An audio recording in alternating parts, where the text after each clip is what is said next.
Hi, welcome to the Chiropractic Mindset Mastery Podcast with myself, Dr. Danny Scahill, and I've got a fantastic guest on the show with us today. First guest back on the relaunch of the CMM podcast. So I'm really excited to introduce Dr. Alain Desaulniers.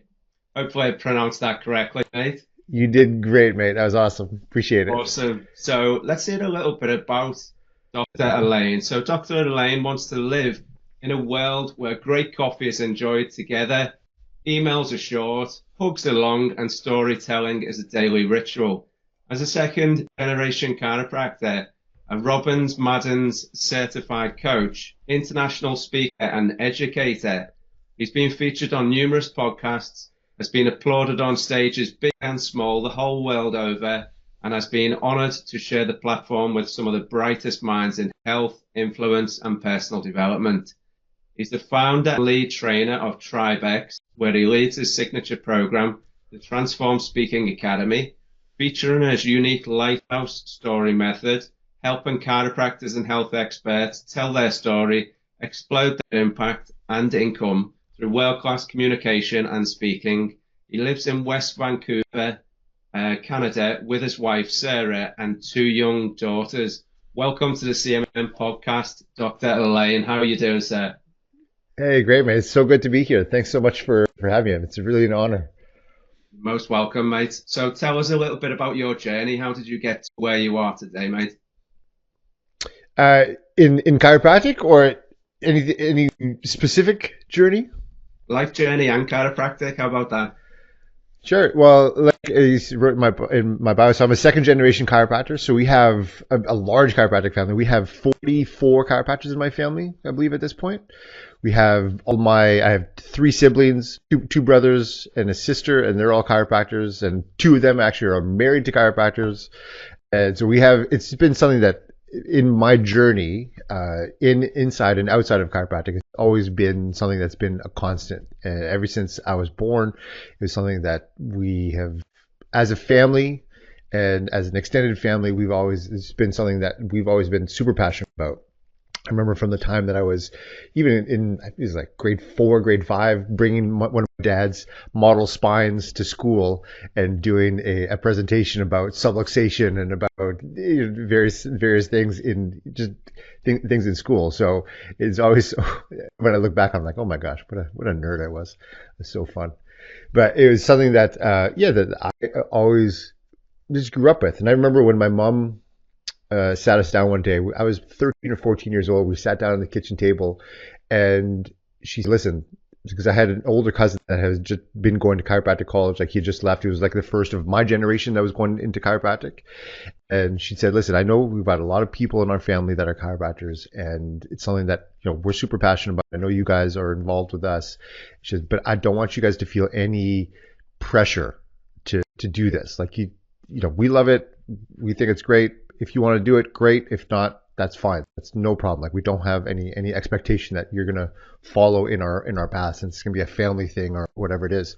So what I will advise you on is, when you get the chance or when you get the opportunity, when it's your time to choose what it is that you're gonna do with your life, choose something that is bigger than you. And we all have those.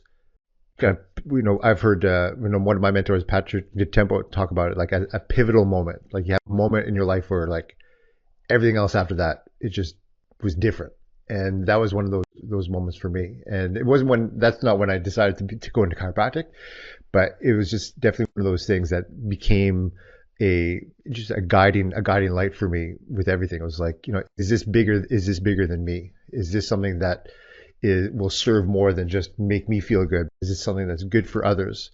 And that's something that has just definitely shaped me big time on my journey. And then going into chiropractic, I loved going to see chiropractic speakers and going to chiropractic seminars, and it was something that I, just as much as chiropractic, I guess the practice of chiropractic, I always loved just the culture of chiropractic, the philosophy, all the principles and how people apply them to their life. So something that I've always just been really, really involved with. And not only going through practice, but then also seeing my struggles in building my first practice was a big struggle for me in the beginning, and then just learning what my story was within this whole context of building a business and building a life, and really delving into what my story was and how I can share that to the world really helped to evolve into the program that I teach now in terms of helping other people share their story, find their story, and share a message that matters to them and that is persuasive and that creates community. And so all of that leads me to today. Awesome. Sounds amazing, that journey you've experienced so far, mate. So in terms of mindset, what advice would you give people, chiropractors specifically, as this is the Chiropractic Mindset Mastery Podcast, what advice would you give to chiropractors in terms of mindset, in terms of how they can improve their health and day-to-day performance? Well, one of the things that was really key for me is when I had my first daughter. So my oldest one is 8 now. So I still have young kids at home. So I have an 8-year-old daughter and a 5-year-old daughter. And when my first daughter was born, I remember holding her for the first time and looking at her just looking at her, and she could really see me. Her eyes were closed, and I was holding her in my hands. I remember thinking, like, this is the most, like, you are the most important thing in life, and I will do everything and anything to protect you and to serve you and to nurture you, and like my life is yours. And while that, I believe that mindset and that intent was really, really good, and I still hold on to that today, the way that I then went to apply it was really destructive, in that for the next 6 months, I remember, like, I let go of everything for myself in terms of taking care of myself, in terms of, granted, with newborns, there's, lots of sleep stuff and stuff that comes up, there's not a lot of sleepless nights, but I kind of took that mindset of I'm going to do everything and anything and left myself out of it. And so 6 months later, I had put on a bunch of weight. I was lethargic. I was feeling depressed. I was feeling anxious all the time.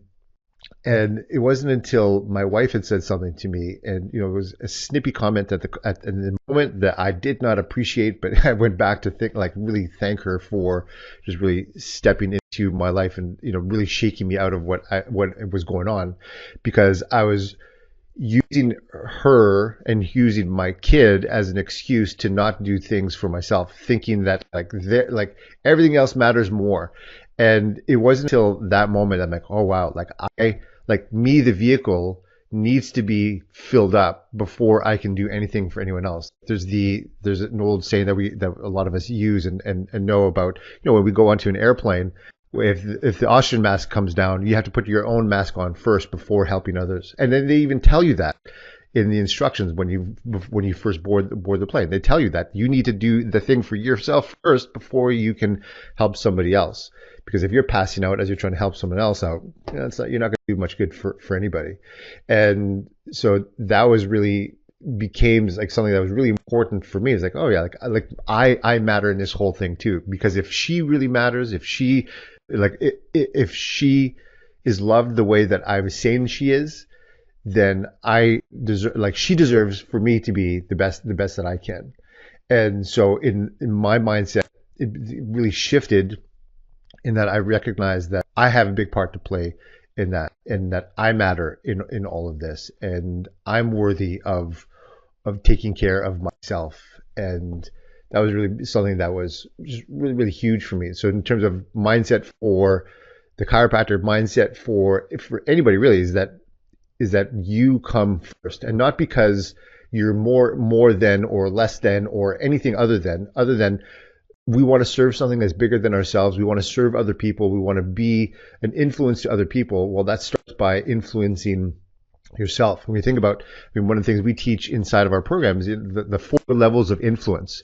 So we all want to be influential to other people. We all want to be pillars in our community. We all want to do something that's really big. And so think about the highest level of influence, what we call legendary influence. People like, the Steve Jobs of the world, or the people who like, even after they're gone, like even after they've died, we still talk about them. They still have a legacy impact on our lives. And so that's like legendary influence. We all really want to have that, but it doesn't happen until first, we are, like, so we back up from, so legendary influence, influencing one to many. Like, we're being able to do that now. Like, we are leveraging technology to be able to, like, you're halfway across the world and I'm sitting in my home, and we're being able to, speak to many people through the technology. Or if you're getting in front of a group of people and speaking one to many like that.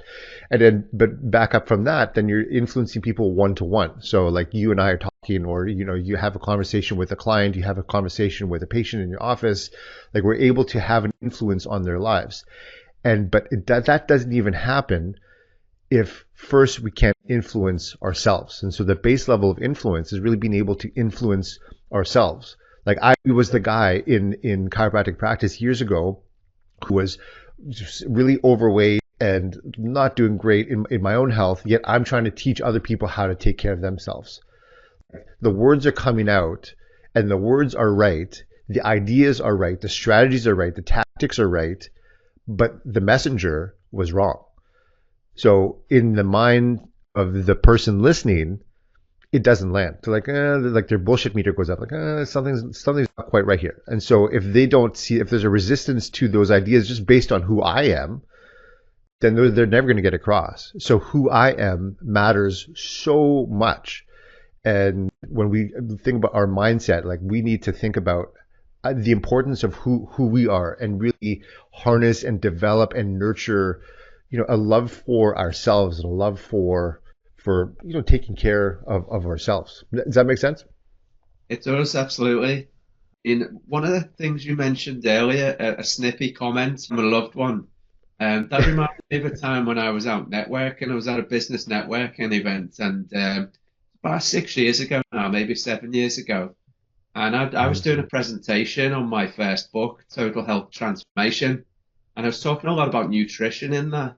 And the snippy comment that came to me afterwards was from a personal trainer who was, let's say, a bit of a character, if you know what I mean. And he said something to me, something along the lines of, how the F can you be teaching nutrition when you're a bit chubby, aren't you? And I was like, interesting. So I reframed that. I used that as motivation to go and speak to the personal trainer that I'd been intending to speak to for a few months. And then I've been getting trained by that guy for years, until we moved out of the area very recently. So it's great to be able to use that as a motivation and a leverage on yourself, isn't it? Yeah, absolutely. I think one thing to remember though too is, I think about, let's say somebody who was 400 pounds, let's say who has let themselves go that much, they're 400 pounds, but if they're on the journey and they're now 300 pounds, like, you may look at them just without knowing anything about them and think, yeah, who are you to talk to me about this? But they've gone on this journey. So that's, I think, one of the really cool things about talking about our story, telling people about our journey, is the fact that, we can see that we're all in process, that that you may not be the guy, without knowing anything about you, you might have been, you might have let yourself get to that point where you're like, oh yeah, who's the chubby guy talking to me about nutrition? But if you were the chubby guy who used to be the obese guy, that's a totally different story, right? So there's a lot of context that's missed sometimes, and I think that's one of the powers of, I guess, sharing our journey, but also remembering our journey as well for ourselves, to know, I may not be perfect, but I'm way better than I used to be. And so, as long as I'm better than the guy that I was yesterday, then I have a lot of authority to be able to speak that, because I'm committed to doing the things that, I'm in the process. And I think that's what a lot of people miss is, and even for myself, I will beat myself up a lot in that, I'm not the guy that I imagine myself I can be in 5 years. If I'm not that right now, well, it's very demotivating. It's very demoralizing sometimes to think how far I am, or how far I am away from the thing that I want, or the person that I want to be, Yet, if I look at the person that I was 5 years ago, man, like I'm light years away or light years ahead of where I was. And so I think there's that context that we need to be able to build into our mindset and also our communication to be able to yeah, just really share that. Definitely. Couldn't agree more.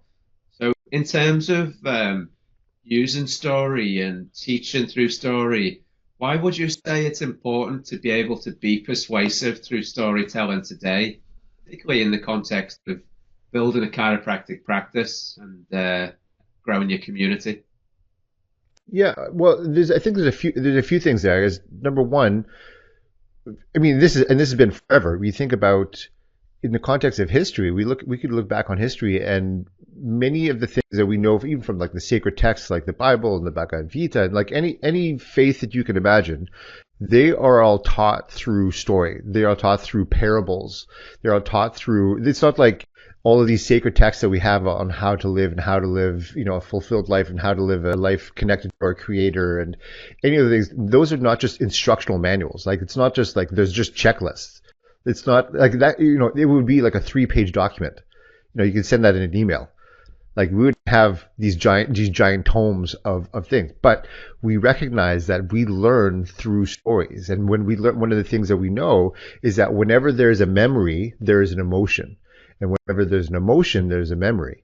And so we really tap into the thing that actually makes us create change in our life, which is an emotion. Like we all know logically that we should take care of ourselves. We all know logically that, especially us as people who are more trained on these things, like we're experts in health, yet how many of us are falter on our health? Like all of us, all do things that are contrary to our knowledge base on what we should do.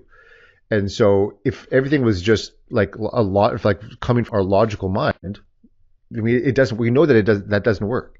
And so we need to tap into the emotional mind, the emotional part of our beings to really make those changes happen. And that's where stories come in. And that's where our story is really, really powerful. One of the things we also know is have shown that we daydream up to about 50% of our waking hours. And so there's really two times where I won't be daydreaming. Number one is like in a life and death situation. Like if I've got a gun held to my head, like I'm nowhere else. Like I'm right here. But the other time that I won't be daydreaming is when someone is telling me a story. And the reason is that happens is that the storyteller is taking over, like they're kind of daydreaming for me. And so we become this like one mind, like where I'm following along on this person's in this person's story. That's why all these epic movies are so incredible. Like we all know that we watch Lord of the Rings and we know, I mean, we can think about it logically, like this is not happening. This is just some make believe thing. But in the moment, we're like right in there. We're like, what is happening to these characters? Oh my God. Like we're in this thing because our mind is being, not that our mind is being hijacked, but that part of our brain is being led by the storyteller. And so when we tell a story, that's really, really important. And so when you think about the context of our own story, like I've for many years thought that like I had to have this amazing story to tell and that I had all these amazing miracles had to have happened for me to be able to feel worthy of sharing my story. But it wasn't until going through training from like one of my mentors, who I think is like the GOAT in terms of life transformation, which is Tony Robbins. But he really taught me that when we tell our story, we don't tell our story to tell our story because nobody cares about our story. They care about their story. But once they can start to see themselves in our story, then they'll care about our story. So our story, when we tell our story in terms of the context of our practice, in terms of the context of anything really, is to build trust in the other person. Because when we really connect on our story, when we connect on that emotional level, like we can start to see like, oh, this guy's just like me. Oh, this girl's just like me. And so if this person is just like me and they're telling me that like I should do this and that this helped them, then, oh, well, maybe that can help me too. And so our story is really a bridge of building trust because people need to, when think about people coming in to see you for chiropractic and for helping them with their health journey, they need to be able to trust. Like there's three basic things that they need to trust. Number one, like we've all heard, like people will do business with you if they know, like, and trust you. But so they need to trust you, the expert, you, the chiropractor, and that is done through our story and through the way that we communicate. So what we call our speaking frequency or communication frequency or style. They also need to be able to trust chiropractic or trust the vehicle that's going to get them there. So not only chiropractic, which is overall, but also your process with like your unique process within that. And then also, I think what a lot of people miss when it comes to our communication, we teach inside of our program is getting people to trust in themselves. That they have that we create an identity within them that allows them to say, yeah, you know what, I can do that too. Because for so many of us, the missing piece in all of it, we look out in this world, we look out on social media and think, oh man, everybody has all these amazing things. You have this amazing life, but my life sucks. And I can't do that. And so we really need to be able to communicate in a way and share our story in a way that helps them to see their own story in a way that inspires them to say, like, yeah, I can do that too. I can have that too. If only I can follow the steps and follow the recommendations that this person is making, because I trust them, I trust their process, and I trust myself to be able to, like, I can have that as well. And all of that really gets packaged up into our story.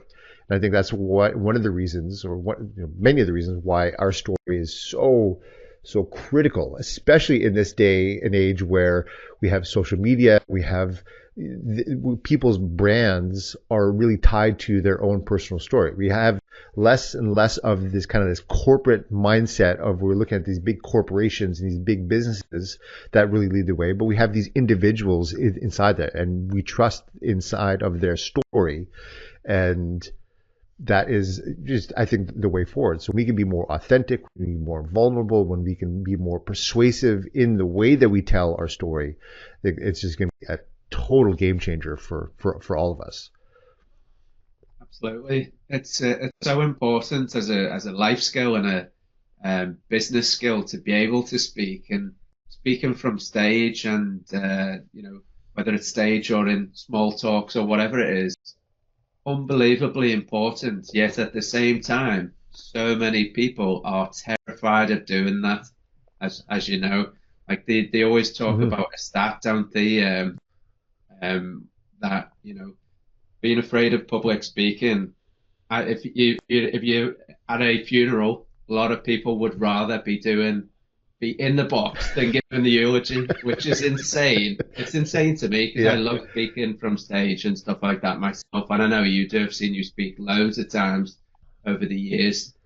So in terms of that fear of public speaking, when in reality it's fear of looking stupid in public is what it comes down to, isn't it? It's not necessarily the speaking.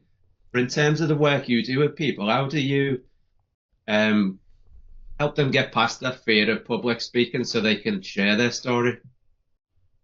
Well, number one is just at the base level is recognizing that the thing that we're most connected with and the thing that's the easiest for us to share is our story, because we know it most intimately. Like a lot of times if we think about stats and information things, like that's easy to get mixed up in our mind. So I can see, and I've been there too, where that gets really jumbled. And so when we get really jumbled in how you're talking, then you think like, oh, I'm gonna look stupid and everyone's gonna hate me and I'm gonna be banished from the group and I'm gonna die alone, and we go down a really deep rabbit hole with all those crazy thoughts I have. But the thing that we are so intimately connected with is our story. And so even when we're sharing our story from a place of, even if we're really nervous, we're very anxious telling our story, we don't lose it's hard for us to lose track of that.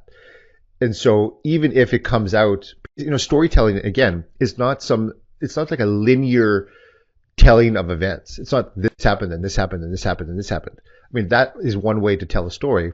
It's not the most effective way to tell a story by any means. So even when you're telling a story and you're jumping around from thing to thing, there's also a lot of emotion that's tied into that as well. And that's really what gets people. That's really what connects with people. And so it becomes a lot easier to develop a message and to share a message, even though it seems like a little counterintuitive. It seems like for some people, they want to hold their story so close to themselves and just guard themselves and hide themselves from everybody. But it's the one thing that once you start to say becomes the easiest thing to bridge that gap. I think the other thing is when we think about telling our story, we just have to reframe things in our own mind, in the sense that I don't want to go and do a talk. Like, I don't travel halfway across the world and go to the UK or go to anywhere in Europe or go to Australia or wherever to share my story, to share a message, just because I want to hear myself talk. I mean, I can do that here. I can record myself. I can listen to myself on my headphones. That's pretty boring. I want to do that. I go through all that effort and I go through all of that because I know that on the other side of that is some impact that I want to have. And so one of my coaches, he had taught me years ago this concept of fix nervous with service, meaning that the nervousness that we feel, the anxiety that we feel when we go to share a message, whether it's to one person or whether to many, is to reframe it in the context of like I'm being of service to other people. And when we start with our purpose, I mean, there's a great book and a whole movement it's called Start With Why. So it's like, why are we doing the things that we're doing? Like, why am I up here speaking? And like, there's a purpose to this. And when we start to think about the one person, never mind if you're speaking in front of a whole group, that can become really intimidating. But one of the techniques we'll use is you're really just trying to speak to one person. And so when we speak to one person, that becomes a lot easier. And we think about the problem that person could be having. When we recognize and try to resolve that problem with them through the way that we're communicating, then we're just there because we're being of service. And so when we can be of service to other people, a lot of the insecurities, a lot of the anxieties they just melt away because, well, this is bigger than just me. I think the other thing to reframe is that, think when you go to a seminar, do you go in expecting to learn something? I would hope so, yeah. Yeah, like you go in, and everybody that shows up, especially when they pay money to show up, even if they don't pay money, like when we do lunch and learns for our office, I know that people show up because they want to get something out of it. Like, just selfishly, they want to get something out of it. So they show up. I show up to a seminar hoping that the person and wanting the person that's going to be speaking to tell me something good. So I want them to win. I want them to succeed. I want them to blow me away. So that's my expectation. That's the mindset that I go in with. And I think that's a mindset that most people go in with. I want something for me. And so they want you to win. So many of us will go in front of a group of people or go in front of one person in a consultation, and they'll like be combative and they'll think like, oh, they're already against me. Well, they showed up in your office because they want something. They didn't show up just because for nothing. They're not paying you a bunch of money because they don't want anything. They want you. They want me to win. And so that when I reframe that in my mind, when like to go in front of people, it's not like I'm looking at a bunch of people who are actually judging me. I'm looking at a bunch of people who want something, who think that I'm going to tell them something cool. And so like, oh, okay, well, they want me to win. And so when we are now surrounded in a group of people who want us to win, then it becomes a lot easier to then go into it. It's not as scary of a predicament now. It's all of a sudden something that is pretty impressive and pretty exciting. And something else that another one of my coaches, Eli, had taught me. Someone had asked him. He said, "Like, do you get like nervous when you speak in front of like thousands of people?" And he's like, "Nervous?" He's like, "Not really." And he said, "Well, why is that? Like, usually people are really nervous when they go out and speak." And he's like, "Well, when I go out and speak, I'm the only one that knows what's going to go on. If anyone should be nervous, it should be them because they have no idea what's going to happen. I know what's going to happen." And I remember when I heard him say that, I'm like, oh yeah, like just those little reframes and I think for all of us, it's reframing little things. It's not this giant thing that needs to happen. It's just reframing tiny little things in our mind to go, oh, this is actually not what I'm making it out to be. Yeah, it's a good point there. Like reframing is such a very important skill in life, isn't it? Um, you mentioned Hmm. earlier on as well, one of your coaches, Taki. Would that be Taki Moore by any chance? That's Taki Moore, yes, the one and Yeah, only nice. Taki Moore. Awesome. And my girlfriend is on one of his programs at the moment. Oh, great. She loves it. Yeah, good. So you talk quite a lot about all the different emotions that come up, particularly in the context of getting on stage. What do you reckon is the relationship between our emotions and the choices that we either make or do not make? That ask that again. What is So, the in the context of being on stage, be obviously a yeah? very emotional thing. So for some, it'll be excitement. For some, they'll be absolutely terrified. What do you reckon is the relationship between our emotions and the choices that we make in any given situation? Oh, I mean, I think there's a well, like we talked about before. I mean, whenever there are memories, there are emotions, and whenever there are emotions, there are memories. And so for a lot of us, when we have an emotion, we will automatically go back to maybe a time in our life when we have felt that before, which is also, I guess, another thing to we think about our communication and why stories are so important is that people, when we evoke an emotion inside of somebody, they'll go back to like, oh, like when. So like this idea, like when, so like when I was 6 or like when I was, whatever age. So we bring ourselves back to that moment. And so we really can start to kind of plant ourselves inside of our history, inside of our memories. And so one of the things in terms of emotions is, I mean, I think is really, really key for us as communicators to recognize that when we have an emotion, it's not necessarily the truth in that that emotion might mean something else than what we actually think it means. Like if I feel anxiety, it might mean something that it might mean something totally different than what I think it means. And so one of the things I really had to train myself on over the years was that my feelings are just my feelings. Like they're fleeting and they don't actually mean what I think they may mean. They can or they cannot. I get to choose. And so when I have an emotion like stress or I have an emotion like joy, again, it's always bringing me back to another time in my history. Like I think, okay, like when. So I'm bringing myself back to a moment. And I think one of the more, say, recently I had worked through some meditation and through some other work that I was doing. I remember back at a moment when I think I was 9 years old. I had broken my leg. I was tobogganing down a hill and with my sister, and I whacked a tree with my leg, and so I broke my leg in a couple spots. And I was so I had this big cast like from my foot all the way up to my hip on my leg. And so as a 9 year old, I mean I couldn't do anything.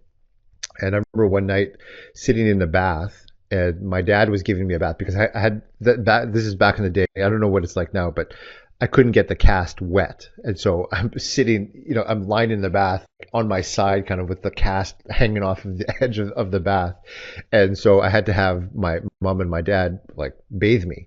And my dad had come. So my dad's a chiropractor, and he'd come back from the office, and here I am sitting in the bath, and for years. So I'm 46 now. This is when I was 9. So however long that 30 some years. I held on to this thought that when my dad was giving me his bath, I always remember him like he had took this cloth out of the bath. He took like this big breath and went like, like he was just really frustrated or something going on. And I remember in that moment feeling like it was me. Like my dad did that because I was a burden. Because he was doing something like, this guy, like this kid, broken leg, like what an idiot. Like that was in that moment, I held on to that emotion. And it wasn't until many, many years later when I remember having that emotion and thinking, like when? Like, oh, life was just like when I was in the bath and my dad was giving me a bath and he was really frustrated. He like let out that sigh. And then, but all of a sudden, I could take a step back and think, well, wait a second. Like what actually happened? What actually happened is my dad let out a sigh. He was giving me, like, he was, he was holding the cloth. Like, it may not have been me. Likely, it actually probably wasn't. Now that I have kids, I would do anything. I'm not mad if I have to do something for my kid, especially if they're hurt. Like, he might have had a really shit day in practice. He may have been stuck in traffic. His blood sugar might have been low. He may have just had a fight with my mom. There's a multitude of things that could happen, none of which I actually know, but I made up a story about what actually happened, which actually wasn't true. And so our emotions are really tied to these things that may or may not be true. And I think the beautiful thing about what, a lot of the work that we go through in terms of mindset mastery, in terms of, making ourselves known and is forging ourselves into leaders, is that we get to then go back and rewrite and get to choose what things actually mean, because either way they're true. So, and either way they're not true, but we just get to choose. And so when we get to think about the emotions that we have and then attach them to something that actually serves us, then that's something that actually can fuel us. And so when we think about something that I'm trying to remember the guy's name now. He's a very, very famous author. He's passed away now. His name will come to me in a moment. But he gave me this analogy, like if you squeeze an orange, like what comes out of the orange? It's juice. And why does juice come out? Well, because it's what's on the inside. And so just like us, like when we're squeezed, it's like what comes out of us? Well, what comes out of us is what's on the inside. And so if I'm stressed, if I'm anxious, if I'm depressed, like when I'm squeezed by life, because we're all going to be squeezed by life, like that's what's going to come out. But if I fill myself up with gratitude, if I fill myself up with compassion, with certainty, with love, with respect, with all of these, all these emotions that actually serve me, like when I'm squeezed, like that's what's going to come out. I know, like for people like you, like when you're squeezed, I know that you like to be squeezed, because when you're squeezed, what's going to come out is something that's going to that's going to create a result. And that's what, like, why leaders really like to be squeezed. That's why we like to be put through the gauntlet of things that are going to challenge us, because we know that on the other side of that, it's going to be something that's going to be great. And so filling ourselves up with the emotions and filling ourselves up with these things that are references, are reference points that actually serve us, create these stories within our own lives and share these stories to be able to help people resolve the issues that they have, really helps to just move us all forward. That's a good point. Because really the reality is we're going to make up some sort of story, aren't we? So why not choose one that supports you? Because so many people create a story in their own mind and it's working against them rather than for them. So yes, really good points you raised there. You talked briefly there about some meditation practice that you've had done in the past or do currently. How important have you found for yourself for meditation to be a really important part of your life in terms of having a strong mindset and a will to succeed? Super important. I mean, it's one of, if not the most important, practices that I'll have. Especially now. I mean, from the moment that I wake up, this is like I've had to really train myself on, because I've got my phone that I have my alarm on. So when I wake up in the morning, because I'm up super early, right, well before my kids or my wife, and so I have these little strategy set up that I have a watch on that has a little buzzer. That's my alarm clock, and if I don't wake up because of that, then my phone goes off. So I actually have to get up and I have to take my phone. It's a crazy strategy, but it works for me. But there's an alarm on my phone that the alarm will only shut off if I scan a QR code that's in my bathroom. So I've got a QR code that I printed and then taped up on the back side of the cabinet, like the mirrored cabinet that's in our bathroom, or the kids' bathroom, which is outside of our bedroom. So I've got to walk to the bathroom, scan the QR code for it to shut off. So I've got some big leverage for me to actually get my butt up in the morning, because I'm up super, super early. with that, then all of a sudden I'm in the bathroom. The floors are like we have these beautifully heated floors in the bathroom. Now it's cold outside here, so it's like, oh, it's so comfortable to be in there. And I'll shut off my alarm, but all of a sudden my phone is on. And so the temptation is, and I've let go into this temptation, is like all of a sudden, oh, my phone's on. Hey, let's just check to see what kind of messages people have sent me. Or like, oh, let's check to see what's going on in the world of Facebook at 4:30 in the morning. Like, it's so useless for me to do that. But I've got sucked into that sometimes. But I recognize that in the morning, that if my mind all of a sudden goes straight to what other people are doing or what else is going on in the world, then I lose myself in that. And I've seen myself go through that. Like, wow, like all of a sudden, like I'm up at 4:30 in the morning. It's now 5:15 and I'm still sitting in the bathroom. Like, what is going on? I should be out cold plunge. I should be out doing all these things. And so it's just a huge time suck.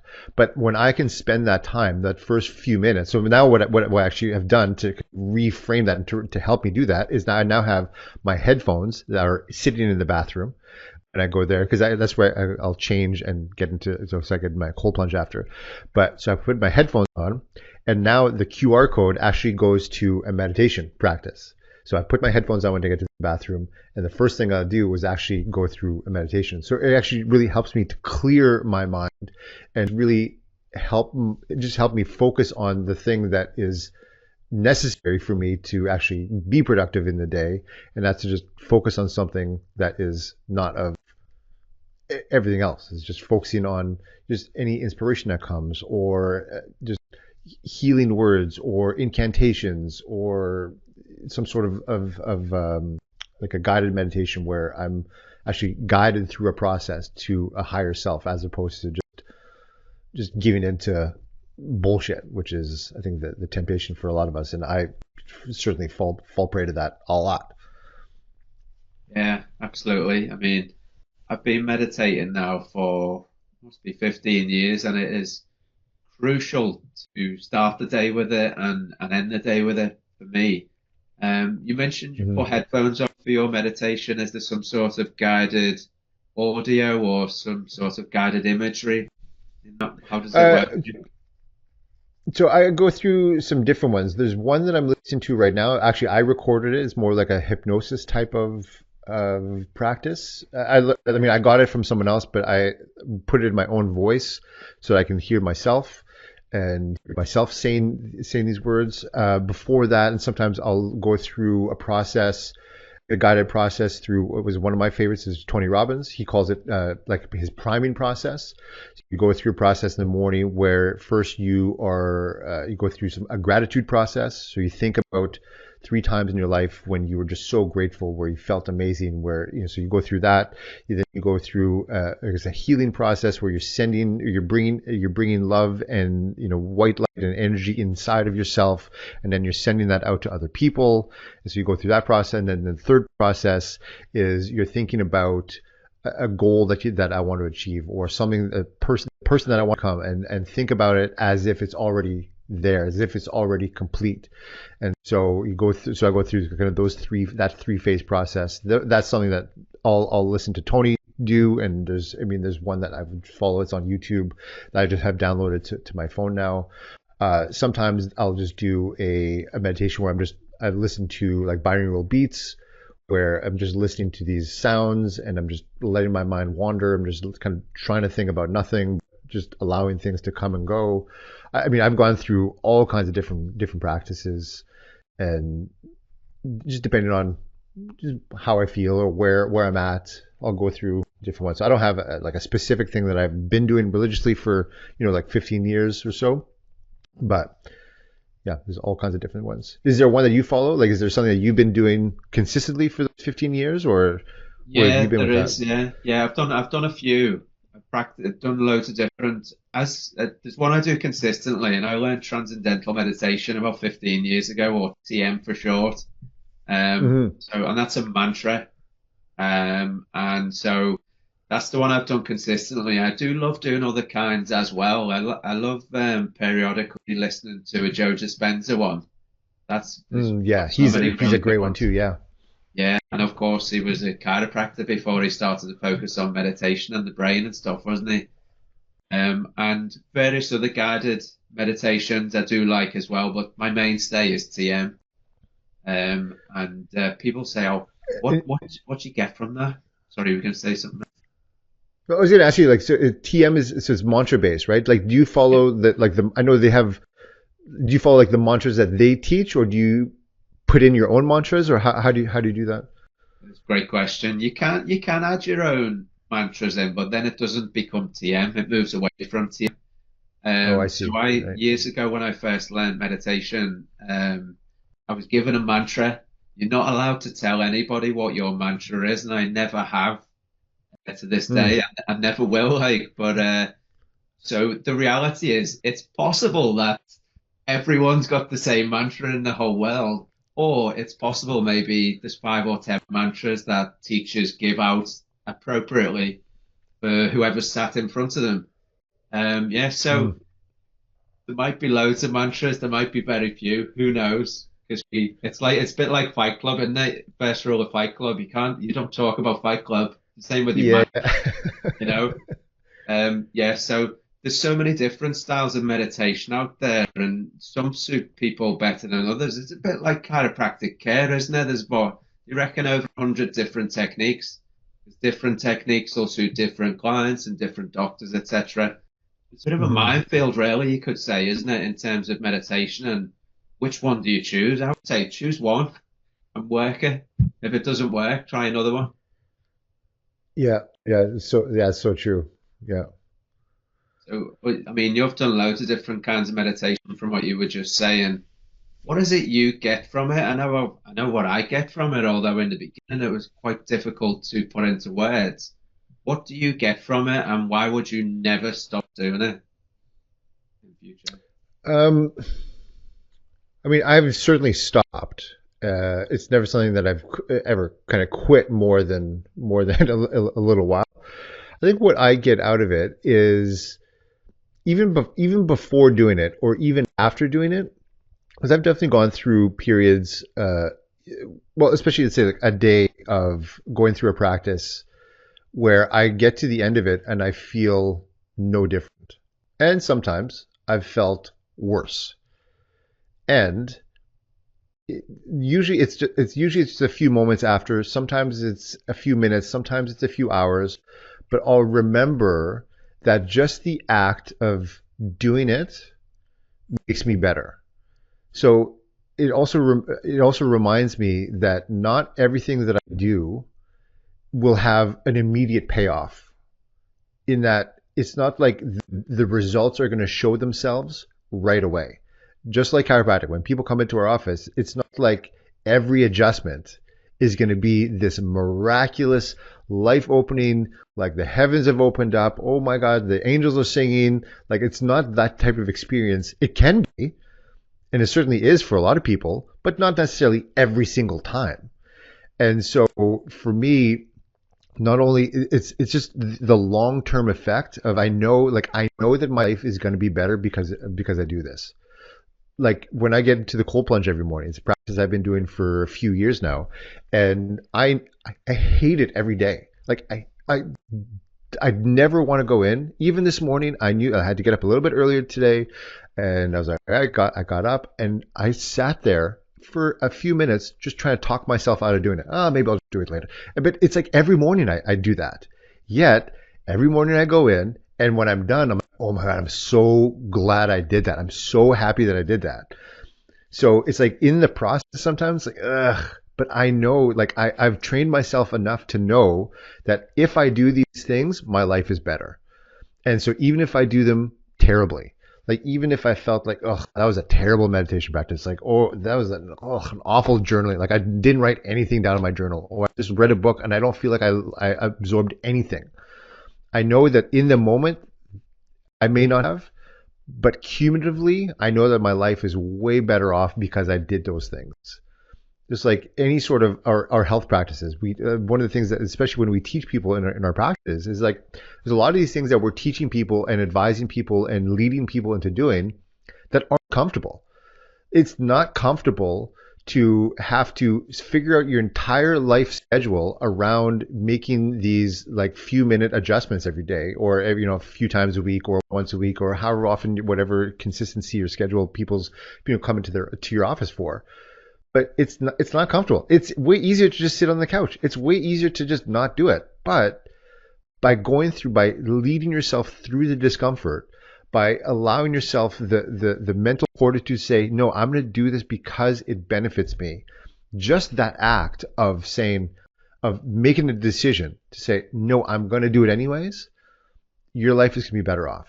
And it may not be, again, like we were talking about before, it may not be like that one adjustment today or that one practice today is something that's going to revolutionize my life. But the cumulative effect on that, there's an exponential growth that happens because of that. And whenever I can just think about those things, then it's like, okay, then it becomes a lot easier. Then it's like, okay, yes, okay, I'm going to meditate. Even if I'm just going to sit here and begrudgingly sit here for 15 minutes, I'm going to do it anyway because I know that my life will be better because of it. Yeah, absolutely, mate. One word came to mind there, and that was the word discipline. Love it, mate. Love it. You mentioned plunge pools and how you've got one at home. Is it inside or outside? I was wondering. Outside. You were talking about it. And how cold is it in Canada right now? Outside? Oh, outside this morning it was 2 degrees Celsius. So a bit outside. Chilly. Yeah, although granted, so right now it's so cold outside that so I have a chiller, it's like a pond chiller for my cold plunge, and usually if it's hotter outside, it will cool the water to be it's actually 5.5 degrees. But now because it's so cold, there's a heater. I didn't actually even know, but there's actually a heater inside of the thing. So the water was actually being heated up to 5.5 degrees today, which is like, wow. Okay, that's trippy. Did that feel warm then, being that it was 2 degrees outside? It still didn't feel warm. It felt awful.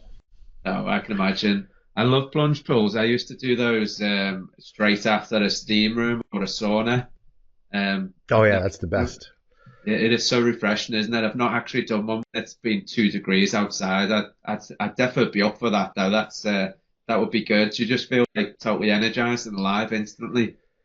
Right after. Well, I mean, so the process afterwards, it's a really cool practice because number one, I guess when I go in, I never want to. So the initial, like that decision point where like, okay, I'm going in, like it's like everything just shuts off at that moment. Like, okay, we're doing it, and it goes in, and all of a sudden the first, I don't know, 30 seconds, 20 to 30 seconds is just terrible. It's like, it's just really, you're in that moment, like I'm trying to control my breathing. And that's I guess one of the practices. I know there's all kinds of other physical benefits and, health benefits. For me, it's just a mindset thing. It's all about just telling myself I'm going to do something that's hard. And on the other side of it, it's going to be like, I can get through this. I can do hard things. So those first 30 seconds is like, oh my God.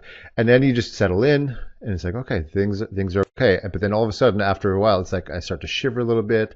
I've got to get back to controlling my breathing because it just helps to really kind of activate the parasympathetics. But then when I get up, when all of a sudden the 3 minutes, so I go for 3 minutes, I've got my little timer on my watch. When the 3 minutes goes off, I get out and I'm like, oh my gosh, like that was the best. Like I feel so good. And I feel so good for hours afterwards. Like I feel like I can take on the world. And yeah, it's cool. Like it's also, I mean, it's part of like a meditative practice for me as well. Like it's definitely part of the meditation because it's like, I got to sit through this. I got to think, not necessarily think about something else, but I've got to just align myself into this moment, like surrender to this because it's happening. I love that. That's brilliant. It's been absolutely fantastic to have you on the CMM podcast, Dr. Alain. It's been an absolute pleasure, and I could sit here and chat to you for absolutely hours. It's been a lot of fun. Thank you. Most welcome. So those people that want to reach out to you and ask you a question or just say hi or just say how great the podcast was, where can they find you? And is there anything specific you want to point them towards?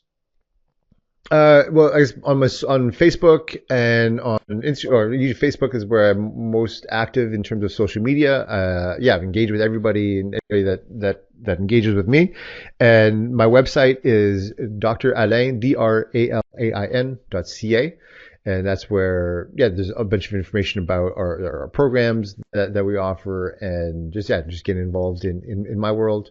And there's also lots of great stuff that we give away there and stuff like that. Lots of trainings, and yeah, on Facebook too. That's where I guess there's a lot of trainings. Oh, I guess with that, there's a Facebook group. There's a free Facebook group that I lead called Chiropractor Speakers Hub. And so we go with that. So I have like weekly trainings on there, and there's videos and worksheets and all kinds of stuff that I'll give away and do because I just want to help. I just want to serve. Excellent. Good man. I'm in that group. It's a great group, mate. So thank you for launching that group. Very, very Oh, my good. pleasure. Thank you. Loads of great content in there. And thanks again. It's been a pleasure, mate. So that's the end of the first episode of the CMM podcast relaunch. I look forward to seeing you guys on the next episode. Take care and all the best.